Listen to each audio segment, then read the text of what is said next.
The Climate Action Plan was adopted by the Board of Trustees in 2018. It sets up three principles and three targets for addressing climate change by year 2030. The first principle is education about climate change and sustainable development, not just for the student body, but for our community as a whole. The second principle is addressing our existing building stock and thinking about sustainability when we build new buildings on campus. The third principle is generating and procuring renewable energy on campus. Our targets establish 30% reduction in greenhouse gas emissions from a 2005 baseline by year 2030, a 10% reduction in water from a 2005 baseline, again by year 2030, and from a 2009 baseline, a reduction in the overall waste generated and diversion of 90% of waste from landfills and incinerators, otherwise known as becoming a zero waste campus. In order to achieve these principles and targets, we'll need everybody's participation across campus. Thank you. Hello! So far, you've learned about what climate change is, how it's tied to social justice, and the Green Action Plan that the Academy has adopted. However, you might be wondering if there's anything you, as an individual, can do. A lot of times when talking about individual action, you might hear things like drive your car less. While that certainly would help, it may not apply to everyone or even be possible. Today, I will be talking to you about an equally important aspect of sustainability that applies to everyone, but is often overlooked, and that is your diet. What we eat has a huge impact on the environment. Food production accounts for about a quarter of all greenhouse gas emissions.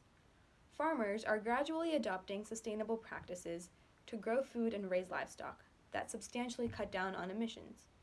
However, adopting these practices takes time, and we cannot directly control farmers' methods.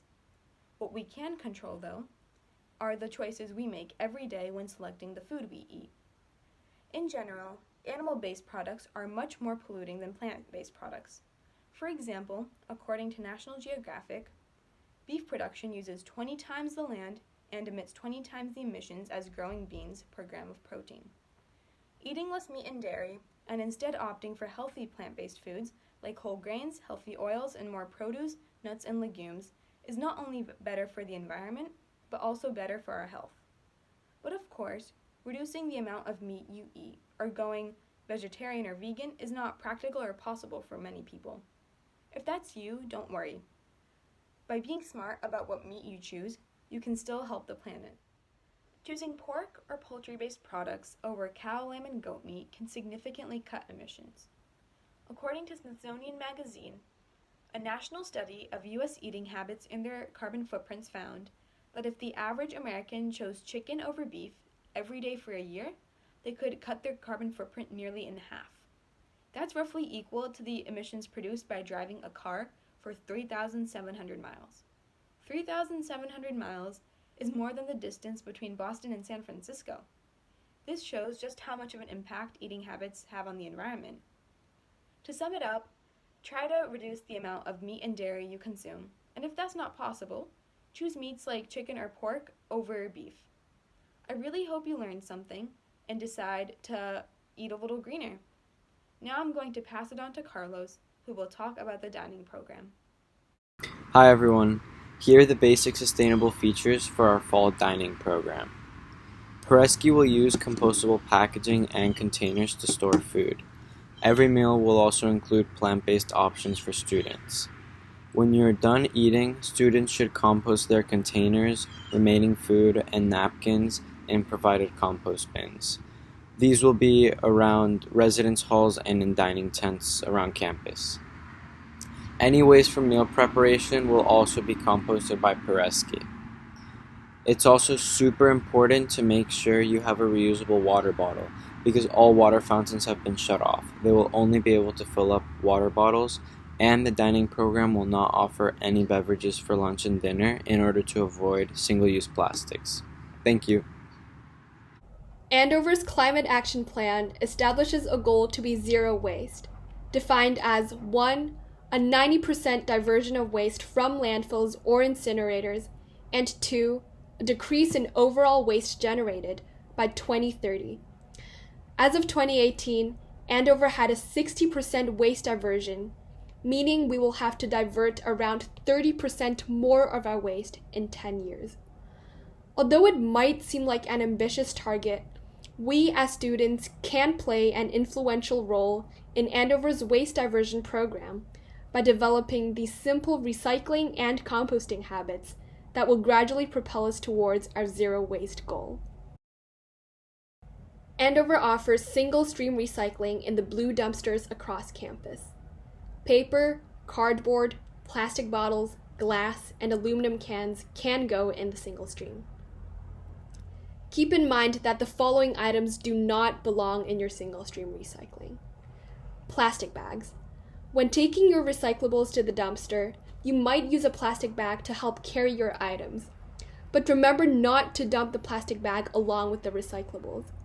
Plastic bags and other film plastic should never be put into the single-stream recycling. Other non-recyclable items include disposable coffee cups, plastic utensils, napkins, tissues, and paper towels. To divert other waste streams, students can bring batteries, printer cartridges, pens, pencils, markers, air bubble packaging, and bubble wrap to the GW mailroom recycling station.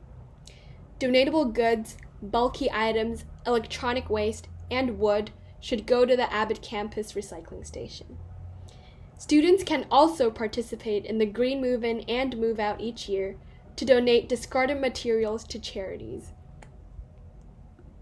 As Carlos mentioned previously, green compost bins will be provided around dining tents and residential halls for students to discard their remaining food, containers, and napkins. Feel free to pause this video and take a look at the following composting guide for food waste.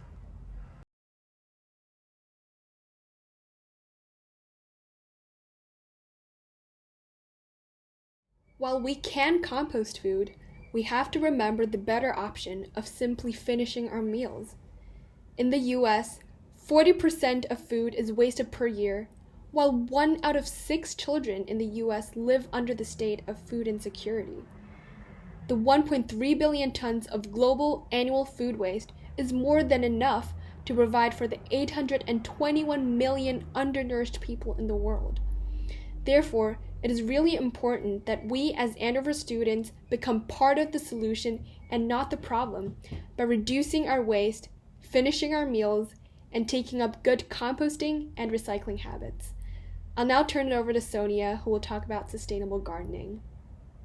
Hi everyone, I'm Sonia and I'm going to be talking to you about gardening.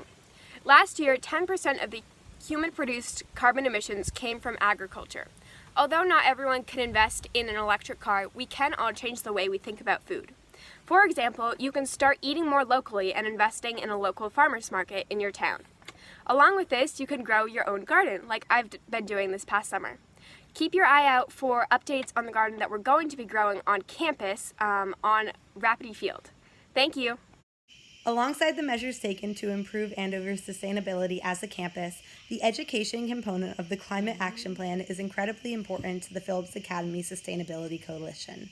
Now, there are longer form opportunities that we will provide, such as joining our climate reading club to discuss the climate change in more depth, or working to implement climate curriculum into every class on campus. But if you're looking for one-off opportunities to learn more about this issue, climate cafes are a great place to start. I'll hand it off to Sid to talk a little bit more about this opportunity.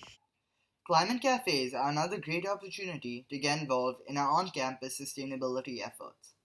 Last year, we hosted experts in climate policy, climate science, and climate justice to talk to students and faculty about a variety of climate-related issues every other Friday. The cafe, in case you're wondering, comes from the coffee and snacks served during these sessions. Despite the uncertain circumstances this year, we will be continuing this series, so keep an eye out for future announcements and speaker events.